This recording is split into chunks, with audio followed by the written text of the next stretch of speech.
Bismillahirrahmanirrahim. Assalamualaikum warahmatullahi wabarakatuh. Apa kabar anak-anak semuanya? Selamat siang kelas 2 Aisyah dan 2 Fatimah yang Pak Agung sayangi. Bagaimana keadaan kalian hari ini? Alhamdulillah luar biasa. Allahu Akbar. Yes, yes, yes. Ya, semoga kalian tetap sehat dan juga semangat ya untuk melanjutkan pembelajaran kita pada hari ini. Baik, alhamdulillah hari ini bertemu dengan Pak Agung kembali dalam pelajaran fikih kelas 2. Untuk pelajaran fikih hari ini, kita akan sama-sama mengulas dan membahas soal ulangan yang kemarin kita kerjakan, ya Nak. Sekaligus ini juga menjadi kisi-kisi untuk PTS 2 yang akan dilaksanakan nanti ya 2 minggu lagi ya. Jadi soal-soal PTS ya itu sama percis babnya dengan apa yang kalian sudah kerjakan di ulangan harian ini ya. Jadi disimak baik-baik ya dari awal sampai akhir, dicatat kalau ada nanti tambahan atau poin yang Pak Agung sampaikan, karena pasti akan Pak Agung buat soalnya di ulangan di PTS nanti ya. Oke, sebelum itu kita sama-sama berdoa dulu. Kita baca Al-Fatihah dan doa belajar sama-sama. A'udzu billahi minasy syaithanir rajim. Bismillahirrahmanirrahim. Alhamdulillahi rabbil alamin. Ar-Rahmanir Rahim. Malik yaumiddin. Iyyaka na'budu wa iyyaka nasta'in. Ihdinas siratal mustaqim. Siratal ladzina an'amta 'alaihim غير المغضوب عليهم ولا الضالين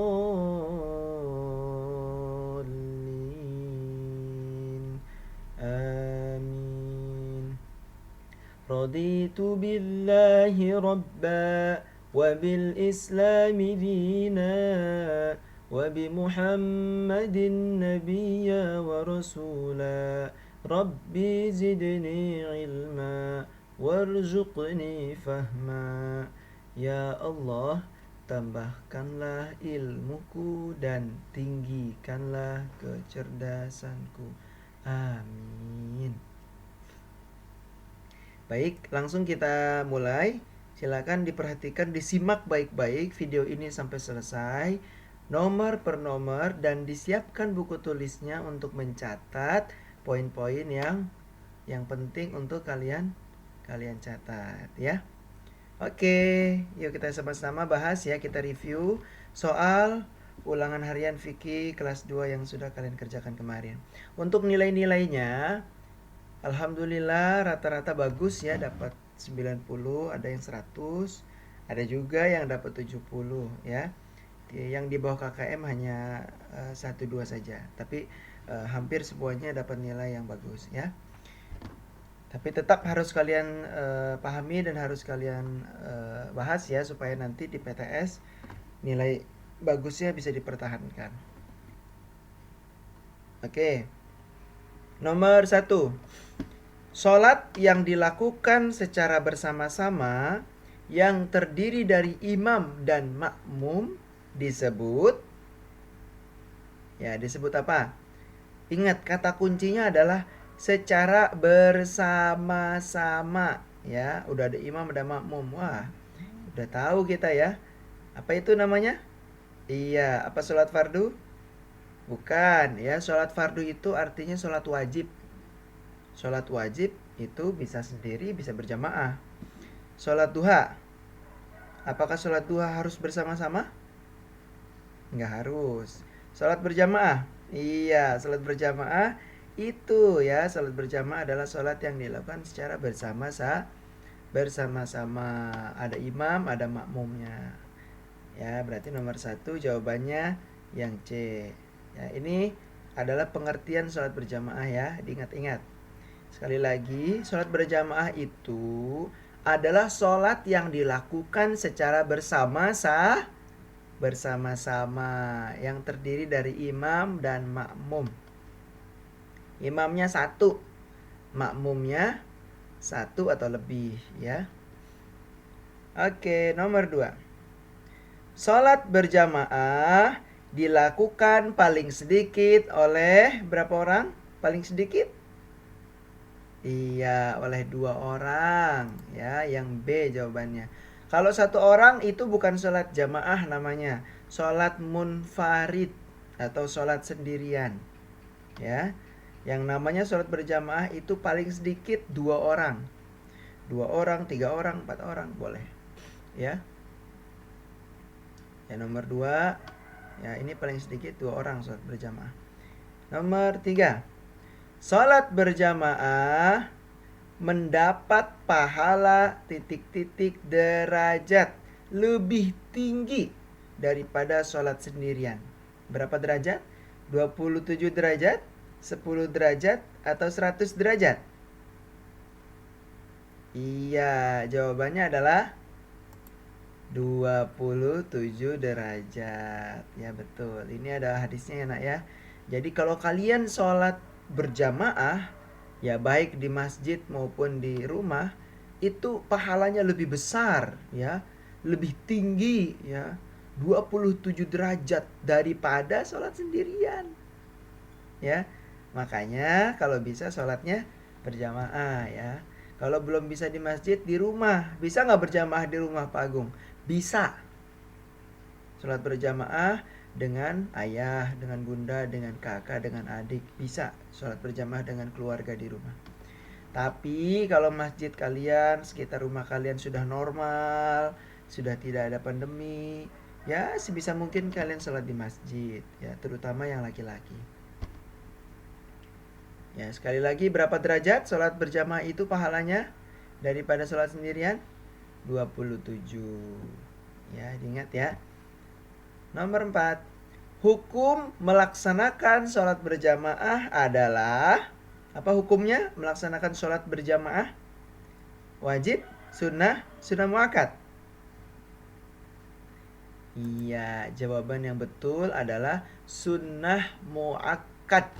Nah, diingat-ingat.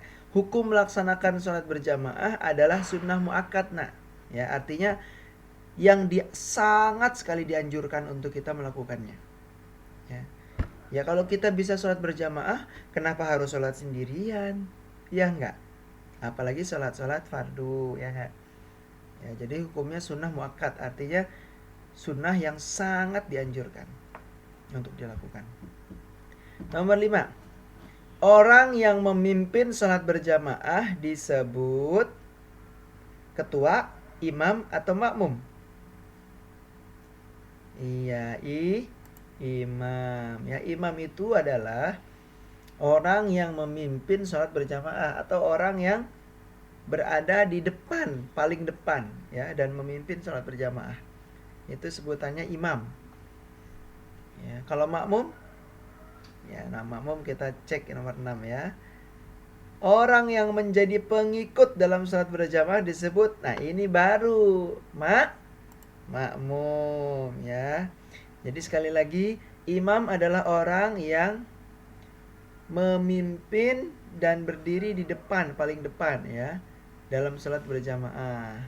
Sedangkan makmum ya, makmum adalah orang-orang yang mengikuti imam ya, yang menjadi pengikut dalam sholat berjamaah. Itu disebut makmum. Ya, dalam sholat berjamaah kita kenal 2 istilah, imam dan makmum. Imam yang diikuti, ya, yang memimpin, makmum yang mengikuti di belakang. Ya. Tidak ada istilah ketua anggota di dalam sholat berjamaah, tidak ada. Yang ada imam dan makmum, yang diikuti dan yang mengikuti. Ya. Oke, next, nomor 7. Sholat berjamaah tidak boleh dilakukan di rumah. Boleh nggak sholat berjamaah di rumah? Boleh. Kalau yang B, di masjid. Ya apalagi di masjid. Ya emang di masjid tempat kita sholat berjamaah. di kamar mandi. Nah, ini yang tidak boleh ya. Jadi dilarang melakukan sholat di kamar mandi atau di toilet ya, dilarang ya, karena kamar mandi, toilet itu tempat kotor ya, tempat untuk kita membersihkan diri di situ ya. Tapi membersihkan diri maksudnya adalah menggunakan air ya. Ya, jadi tidak boleh kita sholat di dalam kamar mandi, nggak boleh kita ngaji di dalam kamar mandi ya, jangan. Tetapi di rumah boleh, di masjid boleh sholat berjamaah. Oke, kita lanjutkan. Nomor 8. Sholat yang tidak disunnahkan untuk berjamaah adalah, ada beberapa sholat ya yang disunnahkan untuk berjamaah meskipun sholat sunnah ya.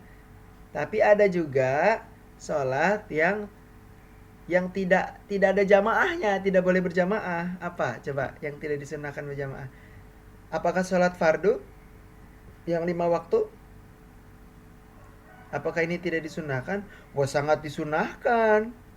Ya, justru sunnah muakkad ya, sunnah yang sangat dianjurkan ya bagi kita untuk berjamaah. Ya, sholat subuh, zuhur, asar, maghrib, isya itu hukumnya sunnah muakkad untuk berjamaah nak. Ya, sholat fardu itu hukumnya sunnah muakkad ya. Ya, ini disunahkan ya. Kita cari yang tidak. Yang kedua, sholat yang 3 dulu nih, yang C, sholat hari raya Idul Fitri. Ya, sunnah berjamaah tidak? Iya, sunnah ya. Jadi sholat Idul Fitri atau sholat Id, ya sholat lebaran itu sunnah hukumnya untuk berjamaah. Makanya kita ramai ngumpul-ngumpul di lapangan untuk sholat Id ya. Karena hukumnya sunnah untuk kita berjamaah meskipun sholat Id itu sendiri sunnah ya. Maka dianjurkan untuk berjamaah sholat Id. Nah, yang sholat yang tidak disunnahkan untuk berjamaah adalah sholat tahiyatul masjid ya. Tahiyatul masjid itu sholat yang kita lakukan sebelum kita duduk ya. Kita masuk ke masjid, sebelum kita duduk kita sholat dulu 2 rakaat. Nah, itu disebut sholat tahiyatul masjid, sholat menghormati masjid ya. Itu sendiri-sendiri sholatnya ya, tidak ada jamaah tahiyatul masjid ya. Ya, ingat-ingat, yang tidak disunahkan itu tahiyatul masjid, qobliyah, ba'diyah sholat, ya itu sendiri-sendiri. Kalau sholat fardu itu berjamaah, sholat Idul Fitri itu berjamaah, Idul Adha berjamaah.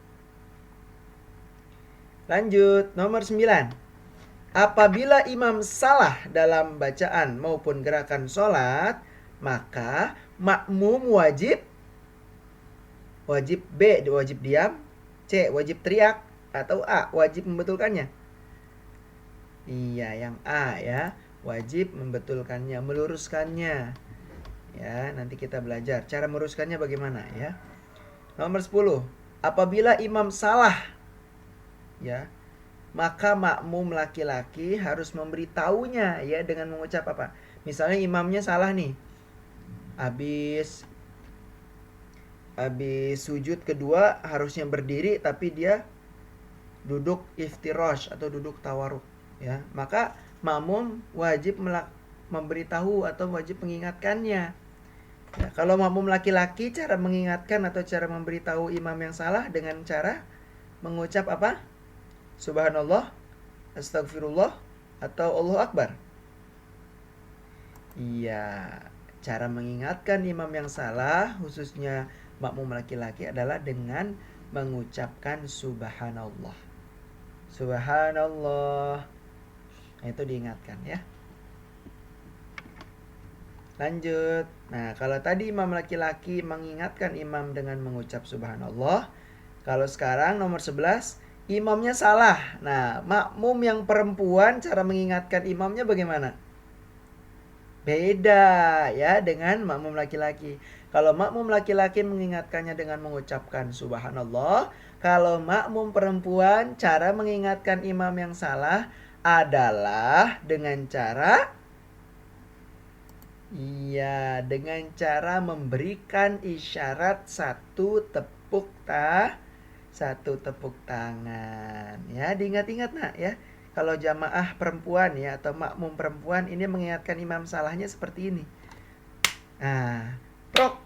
ya, dengan menepuk tangan 1 kali, ya, bukan istighfar atau bukan diam saja. Itu kita sudah belajar cara mengingatkan. Jadi kalau di rumah kita sholat berjamaah, imamnya salah, misalnya ayah atau kakak kita salah, ya, kalian wanita maka mengingatkannya dengan menepuk 1 kali. Seperti itu, ya. Berikutnya, nomor 12. Tempat makmum tidak boleh lebih depan dari imam, ya. Ini merupakan salah satu hak makmum, kewajiban imam atau syarat menjadi makmum. Ya, jadi ingat, tempat makmum itu tidak boleh mendahului, ya, tidak boleh lebih depan daripada imam. Imam yang harus lebih depan. Baik itu lebih depan minimal, ya, sesenti atau semeter, ya, maupun, ya, yang seperti sholat berjamaah di masjid, ya, sudah dibuat di belakangnya itu bersaf-saf, ya. Itu adalah salah satu syarat, nak, ya.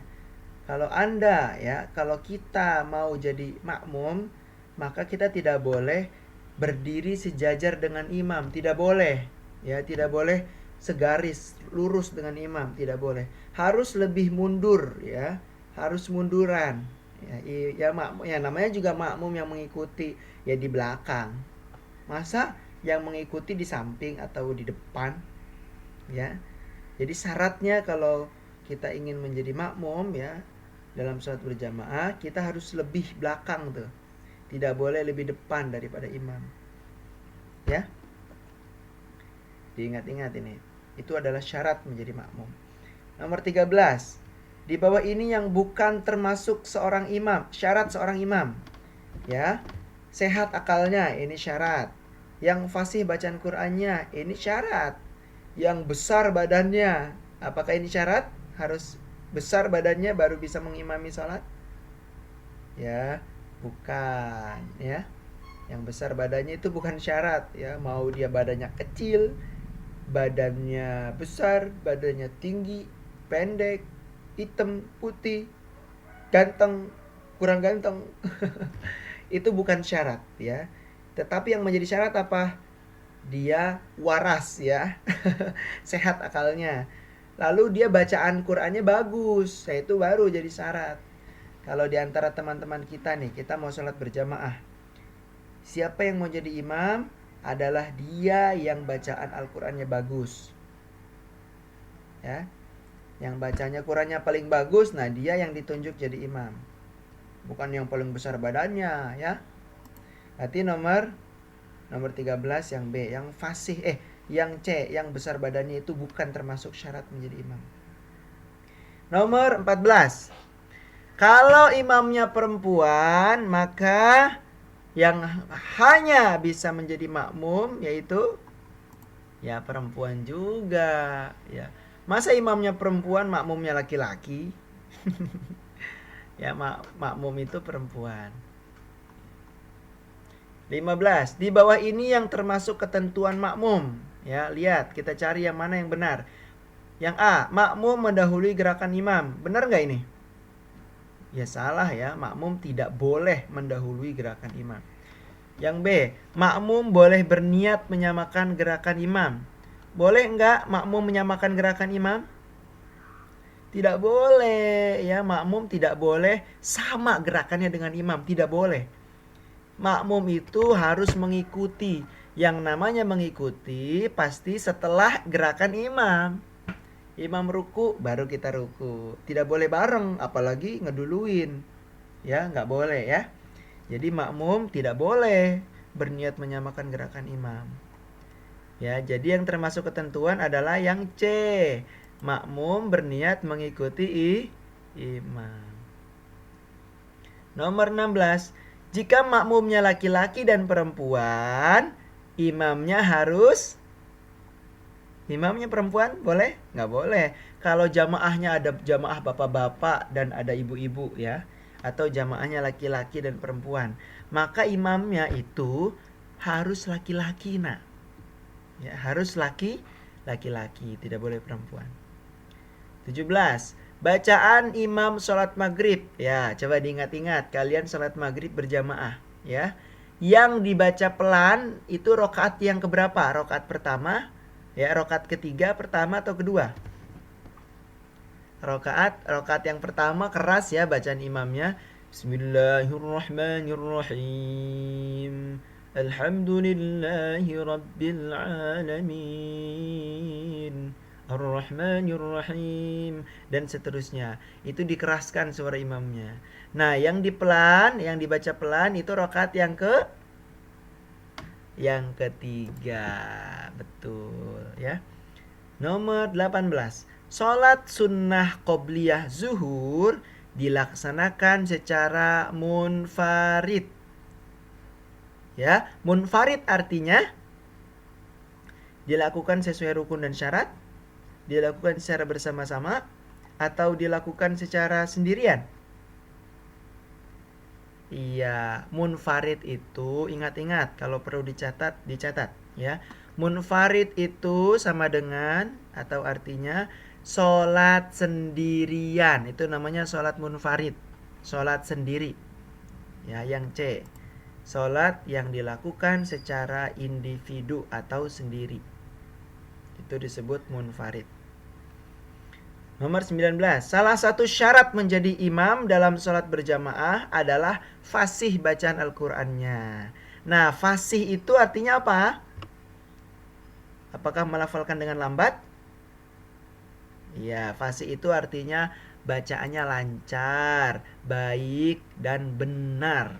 Ya, ingat-ingat. Kalau kalian ingin disebut fasih bacaan Qur'annya, maka bacaan Al-Quran yang kalian lantunkan itu harus lancar, benar, dan baik.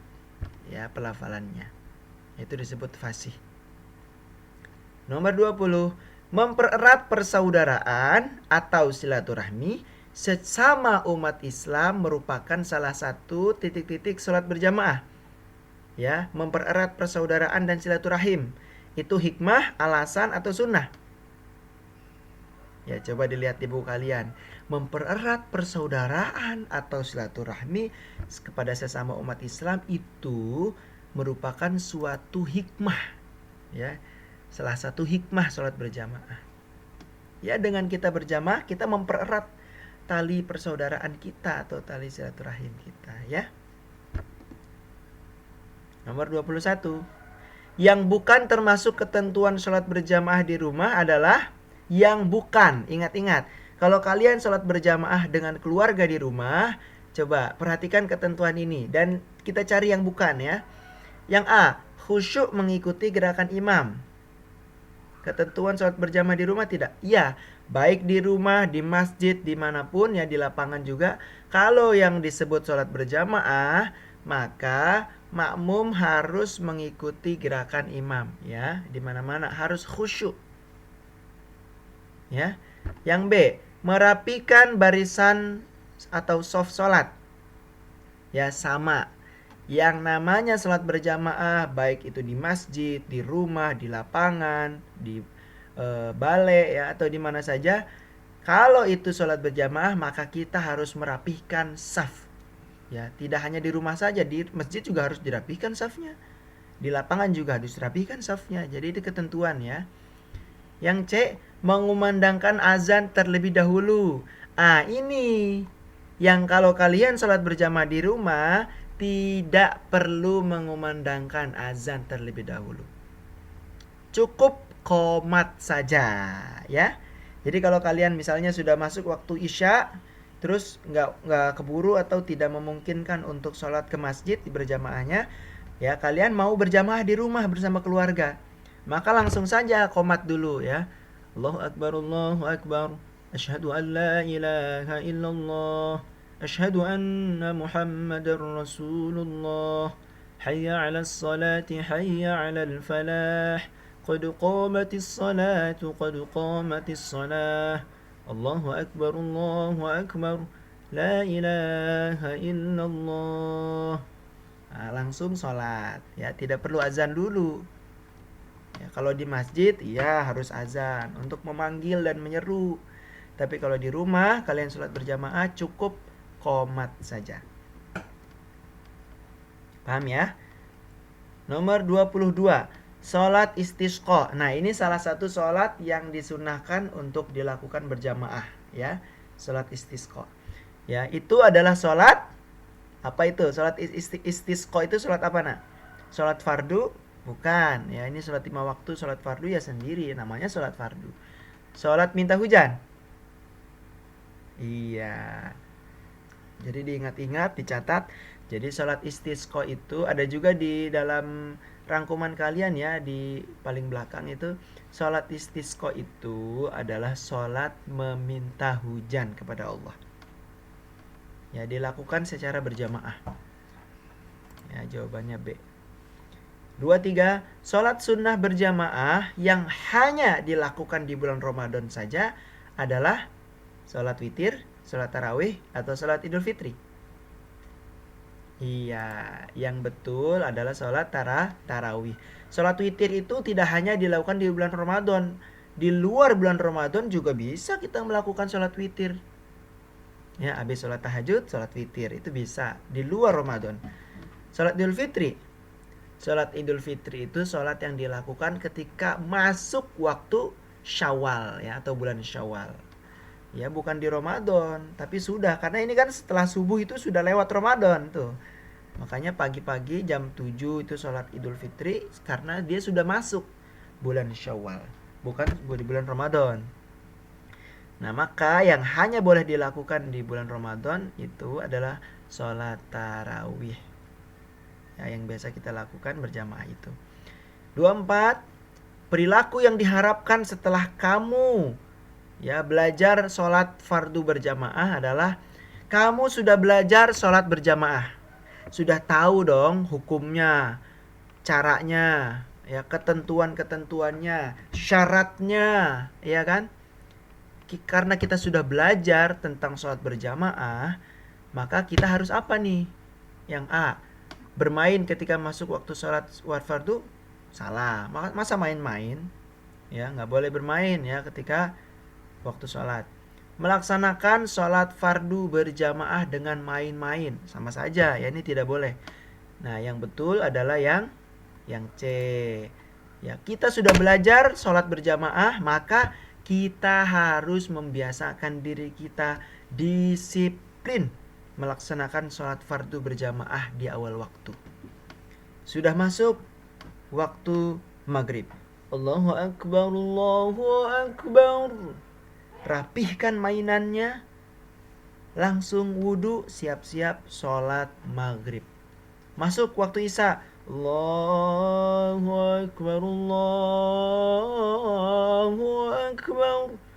Langsung siap-siap sholat isya. Masuk waktu subuh, Allahu Akbar, Allahu Akbar. Siap-siap bangun, wudhu, sholat subuh. Ya, kita sudah belajar sholat berjamaah, maka disiplin melaksanakan sholat fardu berjamaah di awal waktu. Yang terakhir, ya, nomor 25.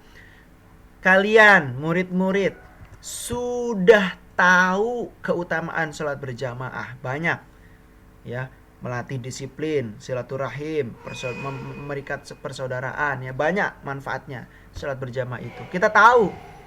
Tapi ada orang-orang ya, murid-murid Pak Agung yang masih sholatnya suka sendirian. Ya, sholat fardunya sendirian, sholat subuh sendiri, sholat zuhur sendirian, sholat asar sendirian. Padahal tahu sholat berjamaah itu keutamaannya besar dan dapat pahala 27 derajat lebih tinggi daripada sholat sendirian. Kalau dia masih sholat sendiri, masih sering sholat sendiri, sholat wajibnya, maka dialah termasuk murid yang rugi sekali. Yang rugi sekali. Kalau bisa sholat berjamaah, sholatlah berjamaah. Kalau tidak bisa, boleh sholat sendiri, ya. Dipahami ya? Jadi rugi, kita sudah belajar sholat berjamaah, tapi kita sholatnya masih sendiri terus. Ya, kalau sholat duha itu memang sholatnya sendiri-sendiri ya. Sholat fardu itu sholat artinya sholat wajib, sholat subuh, zuhur, asar, maghrib, isya. Kalau bisa berjamaah, berjamaahlah. Ya, jangan sendirian. Sayang, pahalanya lebih tinggi daripada sholat sendiri itu, berjamaah itu. Ya, dipahami anak-anak ya. Alhamdulillah sudah selesai. Ini akhir dari pembahasan bab yang ke berapa ini? Yang ketiga ya, tentang sholat berjamaah. Ya, minggu pertemuan berikutnya sudah PTS. Jadi pesan Pak Agung, pembahasan yang sudah kita ulas ya, kita review ulangan kemarin kita ya hari ini, itu dipahami, kalau perlu diulang-ulang 2 kali, di setel lagi, dicatat ya poin-poin yang tadi Pak Agung sampaikan. Mudah-mudahan kalian bisa memahami anak pelajaran fikih tentang sholat berjamaah ini. Dan tidak hanya dipahami, kalian tidak hanya tahu dan pinter dan dapat 100 saja nilainya, tapi juga dilakukan. Kalau ilmu yang sudah kalian pelajari hanya dapat 100 tapi tidak dilakukan, maka ilmu itu tidak berkah. Belajar sholat, dapat 100 ulangannya di bab sholat, tapi nggak pernah sholat, nggak berkah ilmunya.